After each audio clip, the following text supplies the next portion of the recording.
There are many troubles in the world, of course, and these are important, and we need to solve them. But we also need things that make us excited to be alive, that make us glad to wake up in the morning and be fired up about the future and think, yeah, the future's going to be great. And this space exploration is one of those things. This is the 11th anniversary of the first time SpaceX reached orbit. It was actually our fourth launch. If that launch had not succeeded, that would have been the end of SpaceX. What's really kind of hard to grasp at a visceral level is that this giant ship will do the same thing that Grasshopper did. This thing is going to take off, fly to 65,000 feet, about 20 kilometers, and come back and land in about 1 to 2 months. The ship dry mass will be approximately 120 tons. The initial Mark 1 prototype is closer to 200 tons, and in series production, I think it'll probably be about 120 tons. In terms of its usefulness, it'll be able to do about 150 tons with full reusability to orbit and back. The cost of a fully reusable system is basically the cost of the propellant, which is mostly oxygen. The Falcon architecture is about 2.5 tons of oxygen for every 1 ton of fuel. This is 3.5 tons of oxygen for every 1 ton of fuel. Earlier I was talking about how Starship enters and how it's controlled. It's quite different from anything else. It's really falling, and so we're doing a controlled fall. So with a rocket, you're actually trying to brake, as opposed to you're trying to create drag instead of lift. It's really the opposite of an aircraft. You want the most amount of drag that you can produce, and you want some lift, especially when you're in the upper atmosphere, mostly so that you can control the maximum heating rate. So it comes like this, and then starts falling, and then just falls like a skydiver, and it's just controlling itself, and then it turns and lands, like that. Incredibly elaborate explanation, and then you can get a sense for it. This is much better. There you go, see? Same thing. But it'll look totally nuts to see that thing land. The Starship will have 3 sea level engines that move up to about 15 degrees angle, and 3 vacuum engines that are optimized for efficiency that will not move. So they will be just fixed in place. And that allows us to have the biggest bell nozzle for the vacuum Raptor engines. Aspirationally, the target is a 380-second ISP for the vacuum engine. In sort of space geek terms, this is like really a great number. Ultimately, we decided to have heat shield hexagonal ceramic tiles that are basically very light but very crack resistant. Like at first it feels like, oh, it's steel. Does that mean it's heavy? No, actually it's the lightest construction. Steel is the best design decision on this whole thing is a 301 stainless steel. At cryogenic temperatures, a 301 stainless actually has about the same effective strength as an advanced composite or aluminum lithium. Unlike most steels, which get brittle at low temperature, 301 stainless gets much stronger. There's another benefit. It also has a high melting temperature. So for a reusable ship, you're coming in like a meteor. You want something that does not melt at a low temperature. You want something that melts at a high temperature. And this is where steel is extremely good as well. Steel has a melting temperature around 1,500 degrees centigrade, whereas aluminum maybe 300 or 400 degrees. And same thing for carbon fiber, and that's really pushing it. Having that much higher melting temperature means that you don't need any shielding on the leeward side of the ship when it comes in for entry.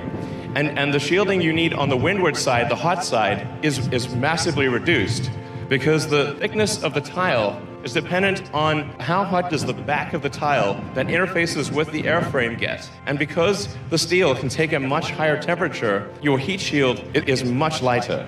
It's $130,000 a ton for the carbon fiber and $2,500 a ton for the steel. So the steel is about 2% of the cost of the carbon fiber. It's very easy to weld stainless steel. The evidence being that we welded it outdoors without a factory. This gives you a sense of size. So the little pixels there, little pixels are a human. Starship cannot get to Earth orbit without the booster. So the booster is designed to take up to 37 Raptor engines. I'm not sure if we'll go that high. The booster is designed to be able to take multiple engines out. We are going to be building ships and boosters at both Boca and the Cape as fast as we can. I mean, it's going to be really nutty to see a bunch of these things. I mean, not just one, but a whole stack of them. The way that Mark 1 and Mark 2 cylindrical sections were built with basically plates. So a series of plates to create each cylinder section. With Mark III and beyond, we will literally take the coil of steel from the mill, unspool it, change the curvature to a 9-meter diameter, and do a single seam weld. And it would also be thinner, which makes it lighter and cheaper. And we would seek to go to orbit with probably Mark IV or Mark V. I mean, this is going to sound totally nuts, but I think we want to try to reach orbit in less than 6 months. The priority is to build at least 2 Starships at each site, at Boca and the Cape, and then start building the booster. The main constraint on launching the booster is engines, because obviously the booster has a lot of engines. Doing the tanks and the legs and, say, the grid fins, that is not a constraint. Like that we can get done fast. Including development engines, from now through orbit, we probably need 100 Raptor engines. And our production rates right now is maybe one every 8 to 10 days. And then our target is to get to a Raptor engine every day by Q1 next year. But another key step is refilling on orbit, so that the Starship can get to orbit with, let's say, 150 tons of payload for the Moon or Mars or beyond.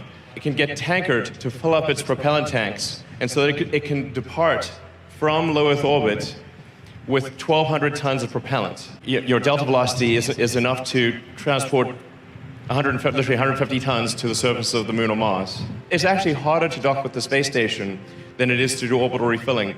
The pressurized volume on Starship is around 1,000 cubic meters.